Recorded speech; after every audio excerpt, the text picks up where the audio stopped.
Right, here we go with graphing rational functions. This is the last section of 2.5. I do have a little information to tell you about our buddy right there, but that's going to be in class tomorrow, so just turn the page. Okay, so graphing rational functions has a lot of steps, but the more practice you do, the quicker it goes. These are all the steps. There's actually 2 steps off of here. We are going to find domain and range. So just remember steps 8 and 9 are domain and range. So if you want to write that on there, definitely not a bad idea.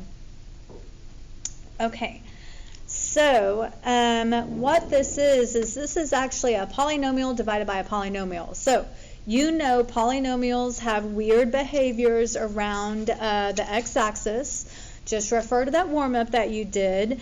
And you also know that when you have x's in a denominator, you have restrictions where they can never, ever, ever equal a number. So that's going to create some crazy looking graphs on the coordinate grid.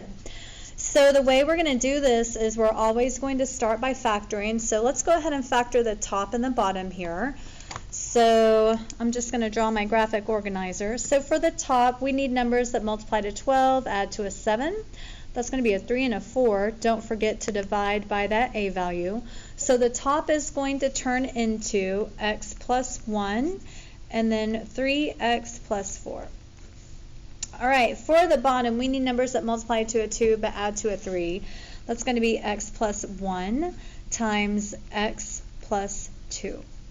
All right, so just like any fraction, you always have to simplify if you can, and these are going to cancel out. And I am going to use a red pen for a few minutes because we're going to have some discontinuities.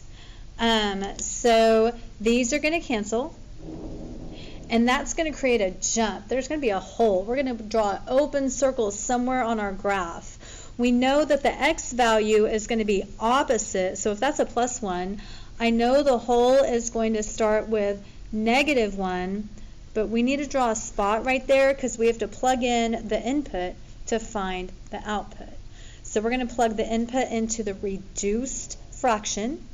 So it's going to be 3 times negative 1 plus 4 over negative 1 plus 2.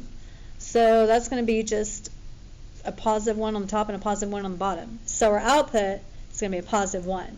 And we'll graph that later. Let's keep this red pen because the next thing we need to do, we're on step 3 now, we're going to find the vertical asymptote.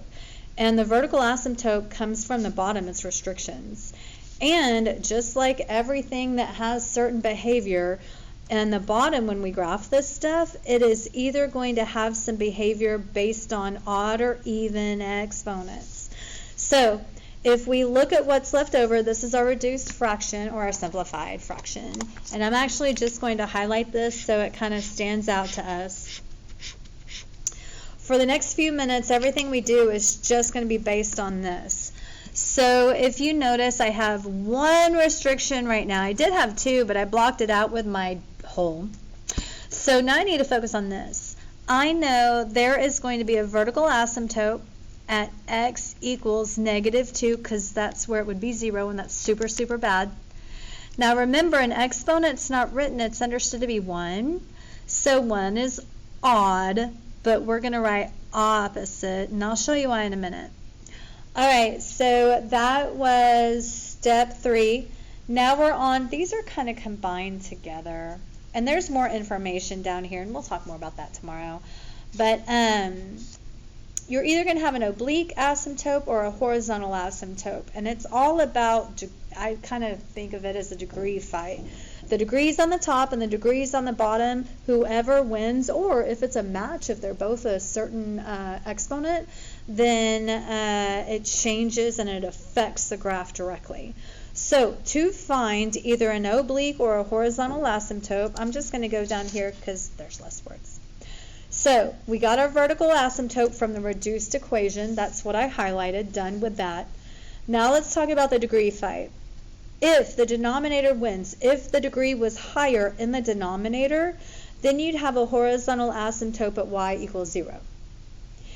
If The numerator winds, right down here, you'd have an oblique asymptote. An oblique just means slanted, just like a regular y equals mx plus b kind of line, just a slanted line.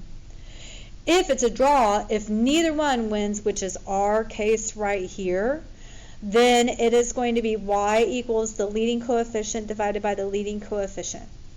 So the leading coefficient on the top was a 3. The leading coefficient on the bottom is just 1. So we're not going to have an oblique asymptote, but we are certainly going to have a horizontal asymptote, and that's going to be y equals 3. 3 divided by 1. All right, now we're going to figure out the x-intercepts. The x-intercepts come from the top, and the x-intercepts are just like how we did it when it was just a polynomial. They're going to have that weird behavior also, and they're going to have multiplicities. It's either going to be linear, and remember, linear is just straight through. It's going to be tangent, remember that's a bounce. And then it could have a swirl, you know, that's a change in concavity. Let's analyze what we got over here. So we just have one linear factor on the top. If I set that equal to 0 and solved, then I know that my x-intercept is going to be a negative 4/3, 0. And there's only one of them. This is understood to be 1. So I'm just going to remind myself that x-intercept passes straight through from one side of the x-axis to the other. All right, next is going to be our y-intercept. And we're going to look at the reduced fraction. I'm going to plug in 0 and just do some order of operations. Actually, you can also, if you notice, they're both in standard form. If I plugged in a 0 to the top and the bottom, that would all go away up there. That would be 4 divided by 2. And 4 divided by 2 is just 2. I could have plugged 0 right here, and I would have got the same thing, 4 divided by 2. Right, now we're to my favorite part. We are to the graphing. So when we graph this stuff, and I'm just going to keep this color coordinated while we get used to this. The x-intercept I'm going to graph first. It's negative 4/3. That's just barely past negative 1. So I'm going to say right here is negative 4/3. And I'm going to remind myself that it's straight through. And I'm going to go ahead and plug in the y-intercept at 0, 2. Let's say 2 is here. Okay, cool. Now it's time for the red pen stuff. So let's go ahead and plot our hole. We have a big giant hole at negative 1, positive 1. So let's say like right here. Here's 1. Here's negative 1. So there's the hole. We also have a vertical asymptote at x equals negative 2. I'm going to say x equals negative 2 is like right here. So let's draw a vertical line. Make sure it's dashed. If you guys have a red pen, that would be great. If you don't have a red pen, just at least make sure it's dashed. And you must write x equals negative 2, and you must write opposite for opposite behavior. I'm not showing anything on this that you don't need to show for full credit. One more thing that we're going to draw in red is the horizontal asymptote. That it's y equals 3. Well, there's 2 from the y-intercept, so let's say 3 is just about a little bit above it. You got to label that also. That doesn't have behavior though. Okay, so now we're ready to connect these dots. In this first graph, it's pretty easy. You can kind of see there's a curve going through here. So even though that's a hole, graphs really want to get close to holes. And they also want to get really close to asymptotes. So it's going to cross through, it's going to skip that hole, and then it's going to hug that horizontal asymptote. But you're not done. Now remember, let's go back down here where we wrote x equals negative 2 and we wrote the word op. Opposite behavior around this vertical line right here. If you notice, I drew a down arrow. This reminds me that it's opposite behavior. Opposite of down is up. So I go to the other side of the vertical asymptote and I draw the opposite. If it's up at the top. If it's down at the bottom.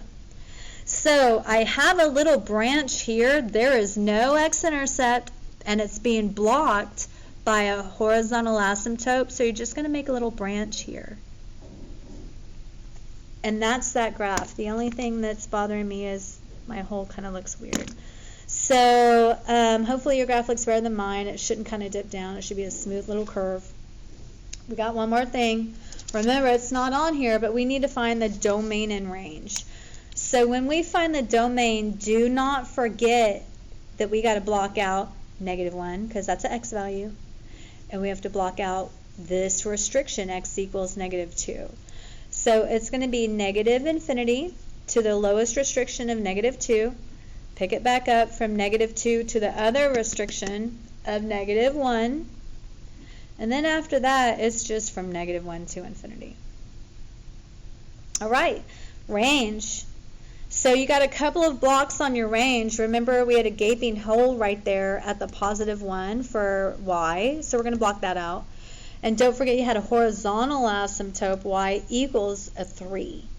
So your range is going to be -infinity to 1, because 1's the lowest out of 1 and 3. So from 1, and then pick it up from 1 to 3, and then after 3, it's just going to be to infinity, because that's an up arrow, goes up.